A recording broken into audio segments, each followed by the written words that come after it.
हमसे उलझते हैं, अभी तो करबला का आखिरी मैदान बाकी है। कुछ देर की खामोशी है, फिर शोर आएगा। आज कुत्तों का वक्त है, कल हमारा दौर आएगा। लब्बैक या रसूल अल्लाह। दोस्तों, बुजुर्गों और अजीज साथियों, अस्सलाम वालेकुम रहमतुल्लाहि व बरकातुहू। उम्मीद करता हूँ कि आप सभी खैरियत से होंगे। अल्लाह ताला आप सभी को ऐसे ही खैरियत व आफियत के साथ ज़िंदगी गुजारने की तौफीक अता फरमाए। दोस्तों, मुफ्ती सलमान अज़हरी साहब को आप सभी जानते होंगे। उनको हिंदुस्तान के अंदर ही नहीं बल्कि पूरी दुनिया के अंदर काफ़ी तादाद में लोग उनको चाहते हैं, उनके बयान को सुनते हैं।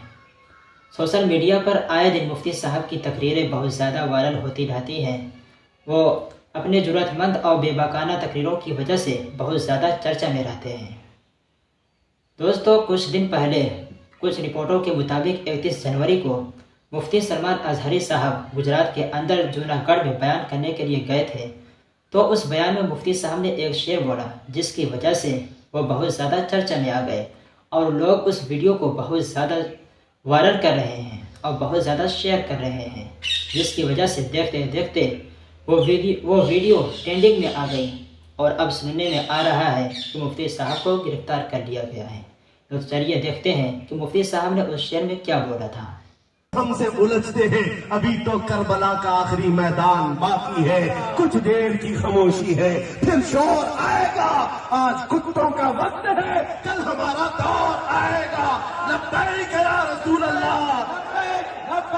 आप लोग इस वीडियो को देखकर अंदाज़ा लगा लिए होंगे कि मुफ्ती साहब ने न तो किसी का नाम लिया था, न किसी पार्टी का नाम लिया था, न किसी नेता का नाम लिया था।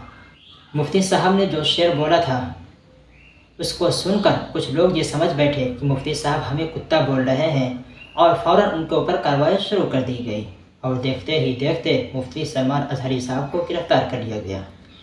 फिलहाल आप लोग क्या कहना चाहते हैं, कमेंट बॉक्स में ज़रूर बतलाइए।